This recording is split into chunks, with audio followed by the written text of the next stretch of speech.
আসসালামু আলাইকুম ওরহমতুল্লাহি ওয়াবারাকাতুহ। আমি আছি এখন ফরাদ ভাইয়ের দোকানে। ফরাদ ভাই জিলাপির জন্য শিরা গুলতেছে। এই যে জিলাপির খাম্বির ডাঙা, এটা তো দেখাই না। এই যে দেখেন জিলাপির খাম্বির একটু লাড়া দিল, আবার জিলাপির খাম্বিরটা লাড়া দিতেছে। যত জিলাপির খাম্বির লাড়বেন তত সুন্দর হবে জিলাপি। জিলাপিটা এমনই, খাম্বির যত লাড়বেন, লাড়াচাড়া করবেন ততই সুন্দর হবে। ফরদ ভাই এটাই দেখাইতেছে যে কেমনে কি করতে হয়। আগে অবশ্য বানাইছে ভালো করে, এখন মনে করেন যে আবার দেখাই দিতেছে আপনাকেও। যত লাড়বেন তত ভালো, জিলাপির টেস্টটা অন্যরকম আসবে, দেখতেও সুন্দর হবে। এখন জিলাপির খাম্বির উঠায় ছাড়বো। জিলাপি যে খাম্বির উঠাইলো, ফরদ বললাম দেন চালু করে ছাইরা, দর্শকরা আবার ওয়েট করতেছে। দিল, ফরদ ভাই বলতো যে দেই যে ছাইরা দিতেছি, দেখো এই যে দেখেন জিলাপি সুন্দর মতো ছাড়তেছে। বাস, ফরদ ভাই প্রথমে প্রথমে তো এমন ছিল যে হাত ঘোরানো তো দূরের কথা, জিলাপি ছাড়তেই পারতো না।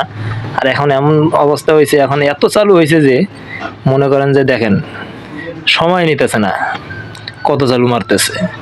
আবার আপনারা আবার বলতে পারেন যে স্পিড বাড়াই দিছে। হ্যাঁ, স্পিড হালকা বাড়াই দিছি, এত না। তারপরেও যেটা দেখা যায় দেখেন, এই যে এখন উল্টাই দিতেছে।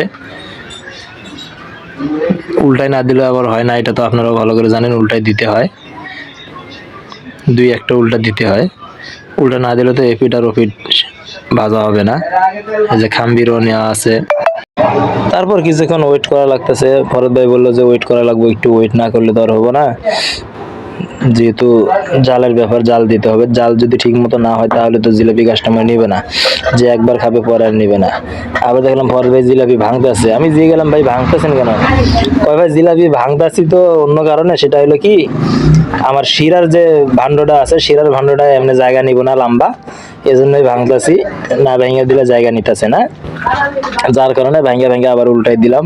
যেহেতু ই করতে হবে, এক ঢিলে দুই পাখি মারার মতো করলাম আর কি। মাঝখানে ভেঙে উল্টাই দিতেছি।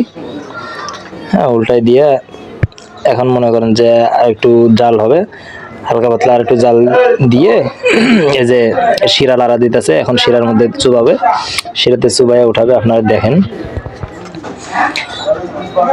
আপনারা দেখলে পুরোটাই বুঝতে পারবেন যে কেমনে কি করতে হয়। এই যে দেখেন এখন জিলাপি উঠাইলো, উঠানোর পর যে তেলটা আছে, তেলটা আর কি করে ফালাই দিতেছে।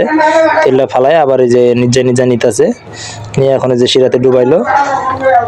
দেখেন শিরাতে কতক্ষণ চুবাই রাখা লাগে, দেখেন তাহলে আপনাদেরও অভিজ্ঞতা আসবে, আপনারাও বাসায় বানাতে পারবেন, আপনারা চাইলেও হোটেল দিতে পারেন। এই দেখেন এখন আমাদের জিলাপি হয়ে গেছে।